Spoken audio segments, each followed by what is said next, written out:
आज का video start करते हैं इकोनॉमिक्स के चैप्टर 6 वैश्वीकरण के फ्रेंड्स सब्जेक्टिव क्वेश्चन आंसर। इस चैप्टर का फर्स्ट क्वेश्चन है वैश्वीकरण के 5 मुख्य अंग कौन कौन से हैं। तो बहुत ही सिंपल इसका उत्तर है कि वैश्वीकरण के 5 मुख्य अंग हैं, जैसे व्यवसाय एवं व्यापार संबंधी अवरोधों की कमी, ये हमारा पहला हो जाएगा। दूसरा हो जाएगा फ्रेंड्स पूंजी का निर्बाध प्रवाह, और तीसरा होता है प्रौद्योगिकीकरण का निर्बाध प्रवाह, और चौथा होता है श्रम का निर्बाध प्रवाह, तथा पांचवा होता है पूंजी की पूर्ण परिवर्तनशीलता। इस प्रकार से फ्रेंड्स हमारे वैश्वीकरण के ये 5 प्रमुख अंग हैं जिसमें वैश्वीकरण को और अत्यधिक विकसित किया जाता है इन सबों के माध्यम से। फ्रेंड्स नेक्स्ट क्वेश्चन आता है हमारा कि वैश्वीकरण से आप क्या समझते हैं। तो ये भी बहुत सिंपल है कि वैश्वीकरण वह प्रक्रिया है जिसके माध्यम से विश्व की विभिन्न अर्थव्यवस्थाओं का एकीकरण होता है। इसके परिणाम स्वरूप वस्तुओं एवं सेवाओं, प्रौद्योगिकी, पूंजी एवं श्रम का निर्बाध प्रवाह संभव हो पाता है। इसके अंतर्गत क्या होता है फ्रेंड्स कि जितनी भी बहुराष्ट्रीय कंपनियां होती हैं वो विदेशों में पूंजी निवेश करके वस्तुओं का उत्पादन करती है तथा विभिन्न प्रकार की सेवाएं उपलब्ध कराती है। जैसे आप स्मार्टफोन यूज कर रहे हैं फ्रेंड्स, तो ये भी कहीं ना कहीं बहुराष्ट्रीय कंपनी पूंजी निवेश करके इन वस्तुओं का उत्पादन कर रही है, और इसी उत्पादन कारण जो सेवाएं आपको मिल रही हैं, तो ये एक सेवा का एग्जाम्पल है जिसमें आप वैश्वीकरण को बहुत ही आसानी से समझ सकते हैं।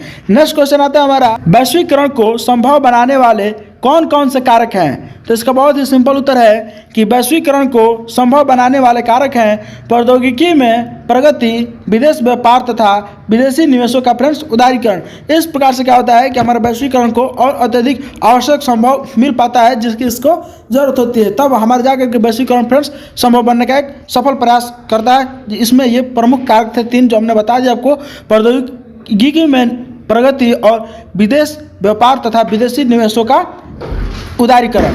वैश्वीकरण, उदारीकरण तथा निजीकरण की नीतियों का परिणाम है कैसे। उत्तर हो जाएगा उदारीकरण का अर्थ होता है फ्रेंड्स कि सरकार द्वारा लगाए गए सभी अनावश्यक नियंत्रणों तथा प्रतिबंधों को हटाना। जितने भी फ्रेंड्स ये नियम कानून हैं जो अनावश्यक हैं, लोगों पर फ्रेंड्स ये प्रतिबंधित करते हैं, ये कानून को हटाना ही फ्रेंड्स उदारीकरण का अर्थ होता है। तथा निजीकरण का जो अर्थ है फ्रेंड्स वो निजी क्षेत्र द्वारा सार्वजनिक क्षेत्र में उद्यमों पर पूर्ण रूप से या आंशिक रूप से स्वामित्व प्राप्त करना है। जैसे देखिए फ्रेंड्स गांव के बहुत सारे कस्बों में देखे होंगे कि जो पिछड़े जाति के लोग होते हैं, गरीब जनजातीय जिसको बोल सकते हैं, मुसहर, डोम या फिर नेटुआ, इस प्रकार की जो जनजाति है फ्रेंड्स, मैं किसी पर कटाक्ष नहीं कर रहा हूँ, लेकिन आपको समझाने के लिए बता दे रहा हूँ कि ये क्या होते हैं कि निजी क्षेत्र में अपना स्वामित्व बरकरार रखते हैं और वहाँ पर अपना गुजर बसर करते हैं, लेकिन कभी बड़े टेंडर के पास हो जाने पर उनको हटना भी पड़ता है। हालांकि इसके लिए उनके लिए अलग से व्यवस्था भी की जाती है फ्रेंड्स। तो आप इस प्रकार से समझ सकते हैं निजीकरण का अर्थ। उदारीकरण तथा निजीकरण के कारण ही वैश्वीकरण के अंतर्गत विभिन्न देशों के बीच वस्तुएं एवं सेवाओं, पूंजी और प्रौद्योगिकी का फ्रेंड्स क्या होता है आदान प्रदान हो रहा है। तो इस प्रकार से समझ सकते हैं फ्रेंड्स कि जितना भी हमारे देश में डेवलपमेंट हो रहा है, पूंजी, सेवाओं तथा प्रौद्योगिकी का जो आदान प्रदान हो रहा है, वो कहीं ना कहीं वैश्वीकरण जो है ये उदारीकरण तथा निजीकरण की नीतियों का ही परिणाम है कि आज हमारे देश में व्यापार हो रहा है और एक देश से दूसरे देश में भी व्यापार संभव है। नेक्स्ट क्वेश्चन है कि न्याय संगत वैश्वीकरण से आप क्या समझते हैं। उत्तर हो जाएगा न्याय संगत वैश्वीकरण का अर्थ है बिना भेदभाव किए विश्व की सभी अर्थव्यवस्था को समान रूप से बढ़ने का अवसर। ठीक है, इसमें सिर्फ विकसित अर्थव्यवस्था की नीतियों को समर्थन न करके बल्कि विकासशील जितने भी देश हैं उनकी भी अर्थव्यवस्था को विकास का समान अवसर प्रदान किया जाता है सभी क्षेत्र में, ताकि वे भी अपना उसका लाभ उठा पाए फ्रेंड्स और दूसरे को भी लाभ दे। इसलिए व्यापार आज हर क्षेत्र में फ्रेंड्स हर कंपनियां कर रही है, जितनी भी बहुराष्ट्रीय कंपनी खुल रही है, ये नहीं कि मतलब कि यहाँ पर नहीं खुल सकती वहाँ पर नहीं खुलेगी, ये कोई लिमिट नहीं है। उससे अगर स्थानीय लोगों को अगर निजी लाभ मिल रहा है तो कहीं पर भी खोल सकते हैं। नेक्स्ट क्वेश्चन है कि निजीकरण से आप क्या समझते हैं। उत्तर हो जाएगा निजीकरण का अर्थ है निजी क्षेत्र द्वारा सार्वजनिक क्षेत्र के उद्यमों पर पूर्णतः अथवा आंशिक स्वामित्व प्राप्त करना तथा उनका प्रबंधन करना। आर्थिक सुधारों के अंतर्गत भारत सरकार ने सन 1991 ईस्वी में इस नीति की शुरुआत की थी, जिसको फ्रेंड्स निजीकरण के नाम से जानते हैं। नेक्स्ट क्वेश्चन आता है उदारीकरण को परिभाषित करें। उत्तर हो जाएगा उदारीकरण का अर्थ है सरकार द्वारा बनाई गई आर्थिक नीतियों में विशेष छूट प्रदान करना तथा इसके अंतर्गत सभी अनावश्यक नियंत्रणों एवं प्रतिबंध जितने भी फ्रेंड्स जैसे परमिट, कोटा, लाइसेंस आदि से अर्थव्यवस्था की मुक्ति। तो ये हम पहले भी आपको बता चुके हैं फ्रेंड्स। नेक्स्ट क्वेश्चन है कि आर्थिक सुधारों या नई आर्थिक नीति की 3 विशेषताएं लिखें। तो हो जाएगा फ्रेंड्स उत्तर इसका कि आर्थिक सुधारों या नई नीति, जो इतनी भी आर्थिक नीति है इसकी निम्न विशेषताएं हैं। इसमें पहला हो जाएगा हमारा, इसमें भारत अंतर्राष्ट्रीय प्रतियोगिता में शामिल किया गया है तथा उदारीकरण, निजीकरण एवं वैश्वीकरण को बढ़ावा दिया गया है। और तीसरा था फ्रेंड्स कि एकाधिकार कानून से उद्योगों को मुक्त कर दिया गया है। इस प्रकार से फ्रेंड्स जो हमारा आर्थिक सुधार है यह नई आर्थिक नीति की एक प्रमुख विशेषता है। नेक्स्ट क्वेश्चन है कि बाहरी स्रोतीकरण जो है किसे कहते हैं। तो बाहरी स्रोतीकरण जो है फ्रेंड्स यह वह प्रक्रिया है जिसमें कोई देश अपने देश के रोजगार को बाहर स्थानांतरित करके कार्य को संपन्न करता है। जैसे कॉल सेंटर जो होता है फ्रेंड्स, जो भारत में स्थित होकर भी अमेरिकी कंपनियों के लिए कार्य कर रहा जो है मास स्रोतीकरण, जो बाहरी स्रोतीकरण का सबसे ज़्यादा लाभ भारत एवं चीन को मिला है, जहाँ पर फ्रेंड्स श्रम शक्ति अपेक्षाकृत सस्ती होती है। तो इस प्रकार से फ्रेंड्स कॉल सेंटर जो होता है, कॉल आने पर लोगों को जब दी जाती है, ये कैसे मतलब कि जॉब है, आप समझ सकते हैं कॉल सेंटर के बारे में। नेक्स्ट क्वेश्चन है कि निवेश का क्या अर्थ है। तो उत्तर हो जाएगा अर्थशास्त्र में परिसंपत्तियों जैसे भूमि, भवन, मशीन एवं अन्य उपकरणों की खरीद में व्यय की गई मुद्रा निवेश कहलाती है। तो निवेश का मतलब समझ लीजिए फ्रेंड्स कि जो अर्थशास्त्र में जितने भी, जैसे मान लीजिए कि आप किसी भी व्यापार में जितनी पूंजी को लगा रहे हैं फ्रेंड्स, सिंपल समझिए कि अगर आप कोई व्यापार कर रहे हैं और उस व्यापार में जितने भी आप पूंजी को लगा रहे हैं उस पूंजी को हम लोग निवेश के नाम से जानते हैं। नेक्स्ट क्वेश्चन आता है हमारा कि विश्व व्यापार संगठन क्या है। ये भी बहुत सिंपल क्वेश्चन है। इसका उत्तर हो जाएगा यह विश्व बाजार को उदार बनाने के उद्देश्य से बनाई गई एक अंतर्राष्ट्रीय संस्था है। और यह संस्था जो है फ्रेंड्स वो विश्व व्यापार से संबंधित नियमों को निर्धारित करती है तथा व्यापार विवाद का निपटारा जो होता है इस संगठन के द्वारा ही होता है, जिसको हम लोग विश्व बाजार संगठन के नाम से जानते हैं। नेक्स्ट क्वेश्चन आता है हमारा कि विश्व व्यापार संगठन कब और क्यों स्थापित किया गया। उत्तर हो जाएगा विश्व व्यापार संगठन जो WTO है फ्रेंड्स, इसकी स्थापना 1995 ईस्वी में हुई थी तथा द्वितीय महायुद्ध के समय विश्व के प्राय सभी देशों में विदेशी व्यापार पर फ्रेंड्स कई प्रकार के कारण अंतर्राष्ट्रीय व्यापार के क्षेत्र क्रमशः संकुचित हो जा रहा था। अतः अंतर्राष्ट्रीय व्यापार की सुविधाओं को बढ़ाने के लिए 1947 ईस्वी में जेनेवा सम्मेलन में एक समझौता हुआ था फ्रेंड्स।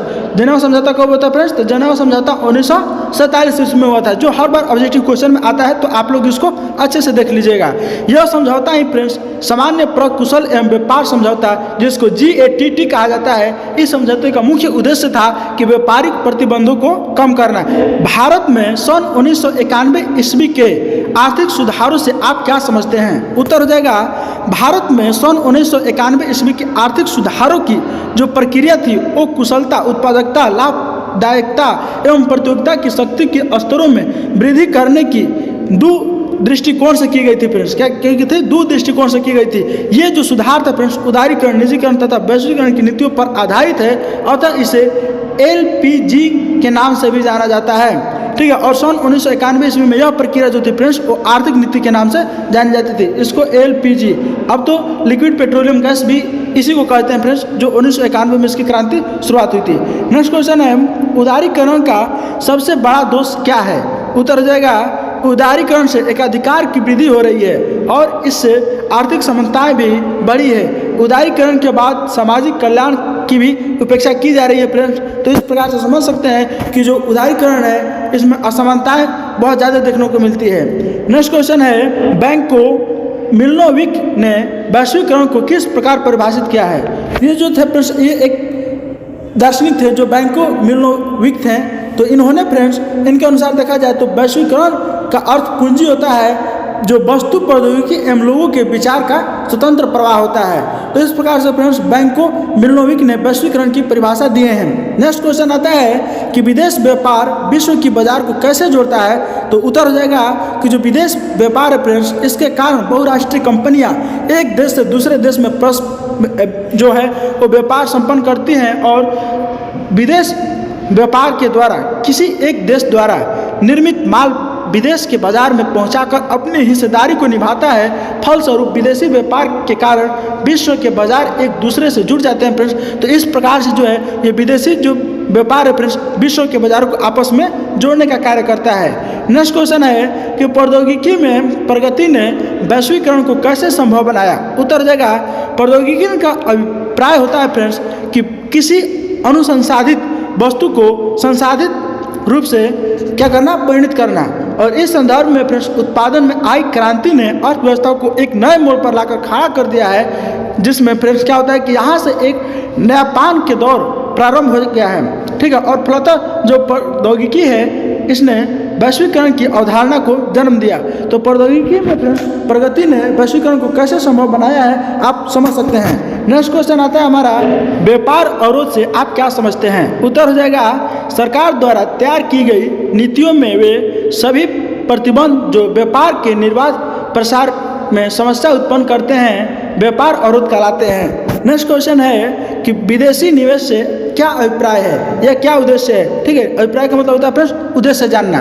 तो उत्तर हो जाएगा कि विदेशी निवेशों का अभिप्राय है बहुराष्ट्रीय कंपनियों द्वारा किए गए निवेश जिनका मुख्य उद्देश्य होता है अधिक से अधिक लाभ की प्राप्ति करना। नेक्स्ट क्वेश्चन है कि एलपीजी की नीति क्या है। जो एलपीजी है फ्रेंड्स, तो इसका उत्तर हो जाएगा कि यह अंग्रेजी भाषा के लिबरलाइजेशन, प्राइवेटाइजेशन तथा ग्लोबलाइजेशन शब्दों से मिलकर बना है और इसमें फ्रेंड्स आर्थिक सुधार के लिए देश की आर्थिक नीति में उदारीकरण, निजीकरण तथा वैश्वीकरण का समावेश किया गया है। तो आप समझ सकते हैं फ्रेंड्स कि जो एलपीजी है इसमें क्या किया गया है, उदारीकरण, निजीकरण एवं वैश्वीकरण का समावेश किया गया है, यही इसकी आर्थिक नीति है। नेक्स्ट क्वेश्चन है कि किस अर्थशास्त्री ने उदार आर्थिक नीति का समर्थन किया था। तो इसका उत्तर देगा एडम स्मिथ उदार आर्थिक नीति के समर्थन थे। नेक्स्ट क्वेश्चन है, बिहार लोक सेवा के अधिकार से आप क्या समझते हैं। उत्तर देगा कि लोक सेवाओं का अधिकार का अर्थ है फ्रेंड्स कि जब बिहार सरकार अपने राज्य के आम नागरिकों को बिना किसी परेशानी के नियत सीमा समय के अंदर सरकारी सेवाएं उपलब्ध कराएगी। जैसे फ्रेंड्स हर एक होता है कि नियम की जनवरी से पहले सभी कॉलेज में क्या होता है, बुक बट जाना चाहिए, तो वहाँ पर बुक बट जाना चाहिए, ये भी एक नियम है जो समय से पहले कर देना चाहिए। इसकी मुख्य विशेषताएं होती है फ्रेंड्स, महत्वपूर्ण समय नियत समय पर हो जाना तथा प्रशासन जो होती है बिहार सरकार की उसके उत्तरदायित्व एवं पारदर्शिता को दिखाना तथा समय सीमा में सेवा प्राप्त नहीं होने पर 2 स्तरों पर अपील, सुनवाई एवं सेवा प्राप्त करने का अवसर भी देता है। और चौथा होता है फ्रेंड्स की सेवा आवेदन जमा कर पावती देने के प्रावधान यानी कार्य का होना निश्चित हो जाए तभी उसको सब। तो चलिए फ्रेंड्स, इस चैप्टर में सिर्फ इतने ही प्रश्न थे जो मैंने आपको करा दिए। अगर आपको ये वीडियो थोड़ी सी भी अच्छी लगी हो तो आप इसे लाइक करें और अपने दोस्तों के साथ शेयर करें। मिलते हैं नेक्स्ट वीडियो में, तब तक के लिए धन्यवाद।